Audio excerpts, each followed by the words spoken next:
அனைவருக்கும் வணக்கம். இன்றைய காணொளியிலே நாங்கள் பார்க்க இருப்பது பில்லம். சிங்களத்திலே பில்லம் என்று அழைக்கின்றோம். அதாவது தமிழிலே உயிர்க்குறிகள், அல்லது உயிர்மெய் குறிகள் என்றும் அழைக்கலாம். உங்களுக்கு தெரியும், தமிழிலே இருக்கின்ற மெய்யெழுத்துக்கள், உதாரணமாக இக், உயிர் எழுத்து ஆ.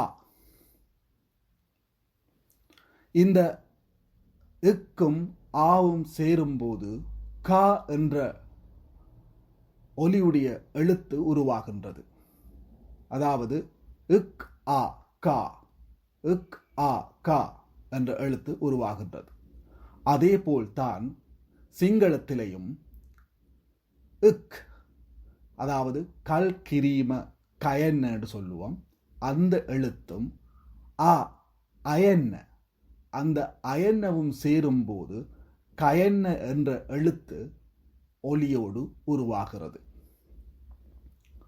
அவ்வாறுதான் இந்த எழுத்துக்கள் இக் ஆ கா, காவென்ன, கீனா, கீயன்னா, கூனா, கூவன்னா, கேனா, கேயன்னா என்று நீண்டு செல்கின்றது.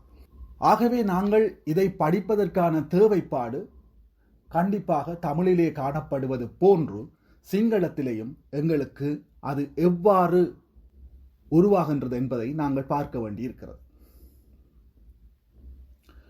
மெய்யெழுத்துக்களான இங், இஞ், இட், இத், இப், இட், இன் என்று தொடர்கின்ற அந்த மெய்யெழுத்துக்களுடன் ஆனா, ஆவன்னா, ஈனா, ஈயன்னா, ஊனா, ஊவன்னா, ஏனா, ஏயன்னா என்று தொடரும் அந்த உயிரெழுத்துக்களுடன் சேரும்போது 216 உயிர்மெய் எழுத்துக்கள் பிறக்கின்றன. இன்று நாங்கள் பார்க்க போவது சிங்களத்திலே சொற்கள் எவ்வாறு உருவாகின்றது என்றுதான் பார்க்க போகின்றோம். அடுத்ததாக, நீங்கள் கடந்த கால காணொளிகளை பார்த்துவிட்டு, அதாவது கிரமமாக பாருங்கள், ஓர்டருக்கு பாருங்கள், பார்த்த பின்புதான் இந்த பாடம் உங்களுக்கு விளங்கும். ஸோ இதற்கு பின் நாங்கள் கற்க இருக்கும் பாடங்களும் நீங்கள் வரிசையில் கற்பதன் மூலம்தான் நீங்கள் போதிய அளவு சிங்கள அறிவினை பெற்றுக்கொள்ள முடியும். நாங்கள் காணொளியின் பில்லம் சம்பந்தமான மெயினான விஷயத்துக்கு வருவோம். அதாவது இங்கே காட்டப்பட்டிருக்கின்ற இந்த டேபிளில், அதாவது ரோஸ், அதுபோல நிரல்களும் காணப்படுகின்றது, கொலம்ஸ். முதலாவதாக நான் இங்கே காணப்படுகின்ற இந்த டேபிளில் காணப்படுகின்ற இந்த ரோவில் பில்லத்தை தமிழில் போட்டிருக்கிறேன். இதைத்தான் நாங்கள் பில்லம் என்று சொல்வோம். அரவு, விசிறி, சுழி போட்ட விசிறி, ஒற்றக்கொம்பு, இரட்டக்கொம்பு, சங்கிலிக்கொம்பு போன்ற இந்த மாதிரியான குறியீடுகள் தமிழில் காணப்படும்.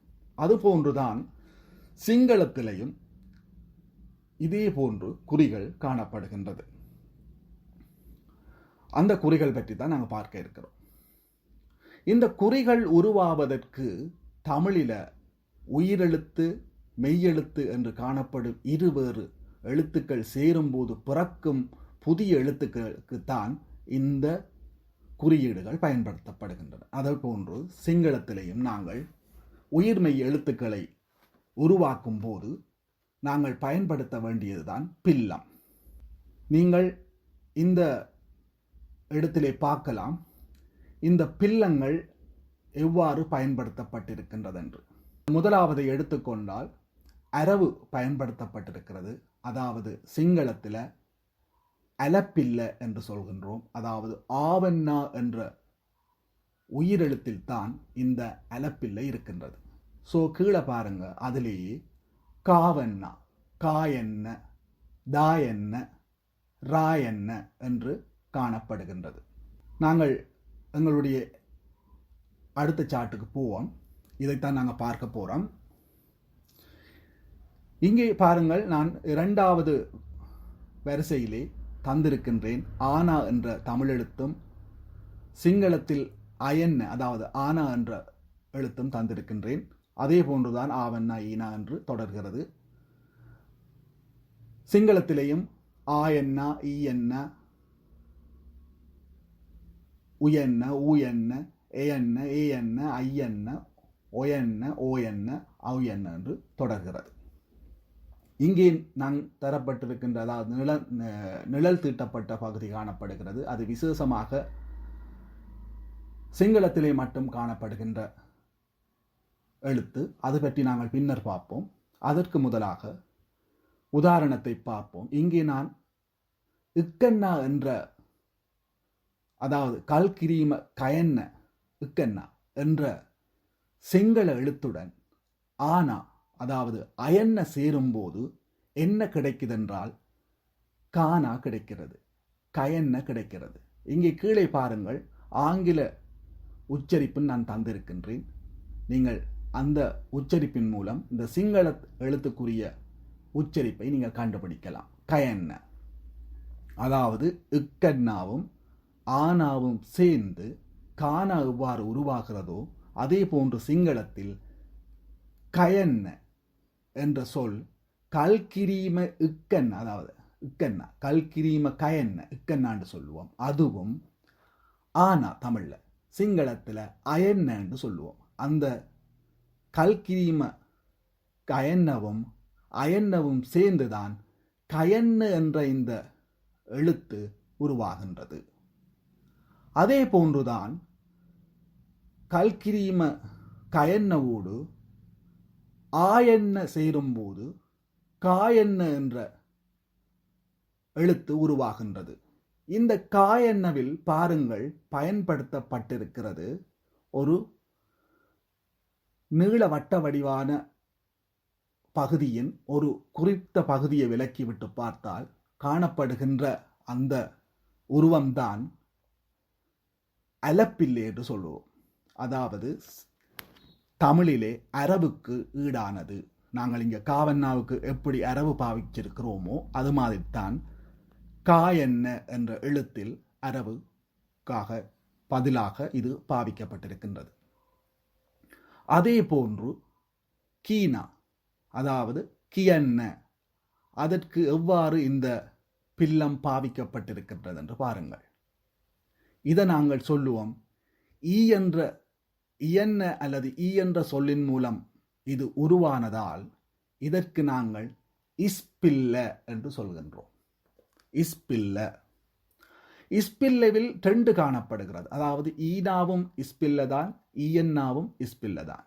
இயன்னவும் இஸ்பில்லதான், ஈயன்ன என்று சொல்கின்ற இதுவும் இஸ்பில்லதான். இங்கே ஈ என்ற சொல்லு குறிலாகவும் ஈ என்ற சொல் நெடிலாகவும் காணப்படுகின்றது. எனவே அதற்கிணங்க இயன்ன என்று சொல்கின்ற இந்த குறில் எழுத்துக்கு இவ்வாறான மேலே காணப்படுகின்ற பில்லம்தான் யூஸ் பண்ணப்படுகிறது. அதே போன்று ஈயன்ன என்று சொல்லு அந்த எழுத்துக்கு எவ்வாறு நாங்கள் கீயன்ன என்று சொல்கிறோமோ அதற்கு எவ்வாறு இந்த சிங்களத்திலே கீயன்ன என்று எழுதப்பட்டிருக்கின்றது என்று பாருங்கள். இந்த முதலாவது இருக்கிற கியன்னவை நாங்கள் அதுக்கு போட்டிருக்கிற பில்லத்தை கெட்டி இஸ்பில்ல என்றும், இந்த கீயன்ன என்று எழுதப்பட்டிருக்கின்ற அந்த மேலே காட்டப்பட்டிருக்கிற சுழியோடு காணப்பட்டிருக்கிற அந்த குறியீடை திக் இஸ்பில்ல என்றும் அழைக்கின்றோம். அப்ப இப்போ உங்களுக்கு தெரியும், கியன்ன கீயன்ன, கெட்டி இஸ்பில்ல, திக் இஸ்பில்ல, ரைட். கெட்டி என்னும் போது ஷார்ட், திக் என்று சொல்லும்போது கொஞ்சம் நீட்டா இருக்கும், கொஞ்சம் உச்சரிப்பு கூடுதலாக, அதாவது கீனா கீயன்னா என்றவாறு அமையும். அடுத்ததாக நாங்கள் பார்க்க இருக்கின்றோம் உயன்ன அண்ட் ஊயன்ன. உயன்ன, ஊனாவும் ஊவன்னாவும் சேரும் பொழுது சிங்களத்திலே அதற்கு பேரிடும் பில்லத்தின் பேர் என்ன, அது எவ்வாறு இங்கே எழுதப்பட்டிருக்கிறது. அதாவது இக்கண்ணா கல்கிரீம கயன்னவோடு ஊனா உயன்ன சேரும் பொழுது குயன்ன என்ற அந்த சிங்கள எழுத்து உருவாக்கப்பட்டிருக்கின்றது. அப்ப இந்த குயன்ன என்று உருவாக்கப்பட்டிருக்கின்ற இந்த பில்லத்துக்கு எவ்வாறு பெயரிடுகின்றோம் என்றால் அதுக்கு பாப்பில்லை என்று நாங்கள் சொல்கின்றோம். பாப்பில்லை பாப்பில்லை என்று சொல்லும்போது இதிலே ரெண்டு இருக்கிறது, குறில் மற்றும் நெடில். குறிலுக்கு கெட்டி பாப்பில்லை, நெடிலுக்கு திக் பாப்பில்லை. முதல் எவ்வாறு நாங்கள் பார்த்தோமோ ஈனா ஐயன்னாக்கு அது மாதிரித்தான் ஊனா ஊவன்னாவுக்கும் நாங்கள் இவ்வாறு கெட்டி திக் என்று இரண்டு குறில் மற்றும் நெடிலை நாங்கள் பார்க்கிறோம். ஸோ அது எவ்வாறு சிங்களத்திலே எழுதப்பட்டிருக்கின்றது என்று பாருங்கள். இங்கே நாங்கள் கானா என்ற எழுத்தை வைத்துத்தான் உதாரணத்தை உங்களுக்கு சொல்லிக் கொண்டிருக்கின்றேன். கானா என்பது இக்கண்டதுக்கு ஆனா சேரும்போது, இக்கண்டதுக்கு ஆவண்ணா சேரும்போது, இக்கண்டதுக்கு ஈனா சேரும்போது இவ்வாறு காணப்படுகிறது. அதுபோலுதான் சிங்களத்திலே நான் அது இக்கண்ணாண்டதை கல்கிரீம கயன்ன என்று சொல்கிறேன். இக்கண்ணாவை கல்கிரீம கயன்ன என்று சொல்கிறேன்.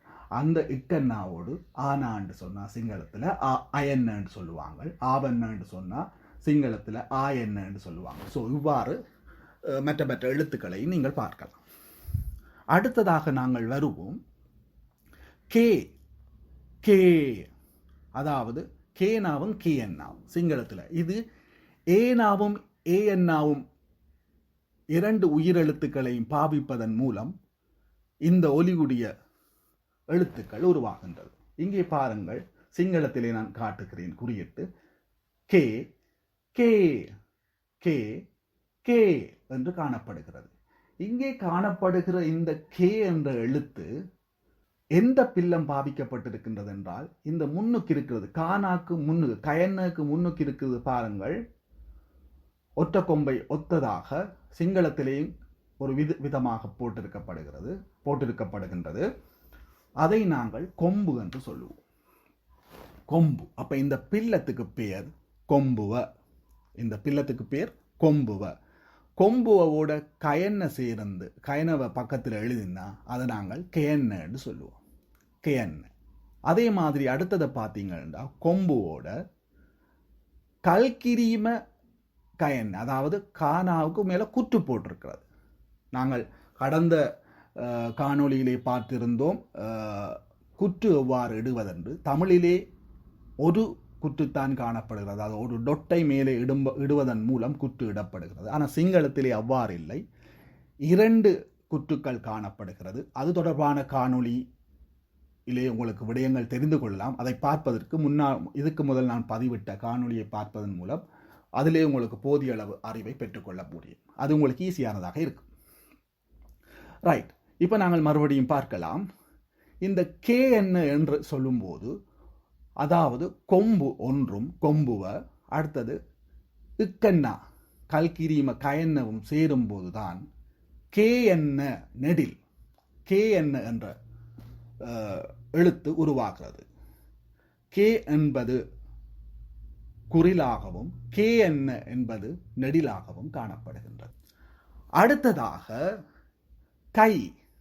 கை ஐ என்ற உயிரெழுத்தின் மூலம் பிறக்கப்படும் இந்த எழுத்து இக்கண்ணாவோடு சேரும்போது, இக்கண்ணாவோடு ஐ சேரும்போது கை என்ற எழுத்து வரும். அப்ப இங்க பாத்தீங்கன்னு சொன்னா ரெண்டு கொம்பு பாவிச்சிருக்கு. சரியா? கொம்புல ஒரு கொம்பு என்று சொன்னா நாங்க அதை கொம்புவ என்று சொல்றோம். கொம்பு ரெண்டு என்று சொன்னால் கொம்பு தெகக் என்று சொல்லலாம். கொம்பு தெகக் என்று சொல்லலாம். அப்ப ரெண்டு கொம்பும் கயன்ன, சிங்களத்திலே கயன்னவும் எழுதப்பட்டிருக்கிறது.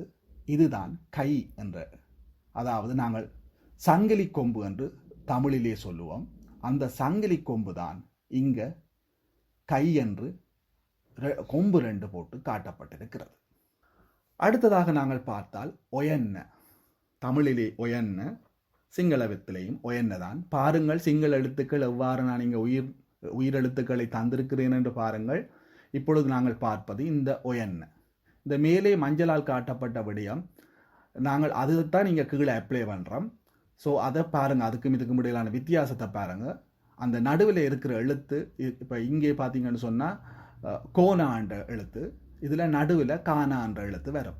ஏனென்றால் நாங்கள் கானா என்ற வரிசையைத்தான் கானா தான் பயன்படுத்தி இங்கே இக்கண்ணாவை பயன்படுத்தி தான் நாங்கள் இங்கே படிக்கிறோம். ஸோ அதனால் இங்கே இந்த கானா என்ற எழுத்து இடையில் வரும். சரிதானே? ஓகே, இப்பொழுது பாருங்கள், இந்த ஒயன்ன என்ற இந்த எழுத்து இந்த கல்கிரீம கயன்னோடு சேரும்போது கோ என்று வருகிறது. அதாவது குரில் கோ என்று வருகிறது. மற்றதை பார்த்தீங்கன்னா கோ என்று வரும் நெடில். ஆகவே கோ என்பது இங்கே கொம்பு ஒன்று முன்னுக்கு கொம்புவ என்று சொல்லுவோம். கொம்பு ஒன்றும் கயன்னவும் அதுக்கு பிறகு பக்கத்தில் பார்த்தீங்கன்னா அலப்பில்ல பாவிக்கப்பட்டிருக்கிறது. அலப்பில்ல. ஆகவே இதை நாங்கள் கோ என்று சொல்கிறோம். இது எவ்வாறு உருவாகிறது? இக் பிளஸ் ஓ என்று சொல்லும் சேர்ப்பதன் மூலம் உருவாகின்றது.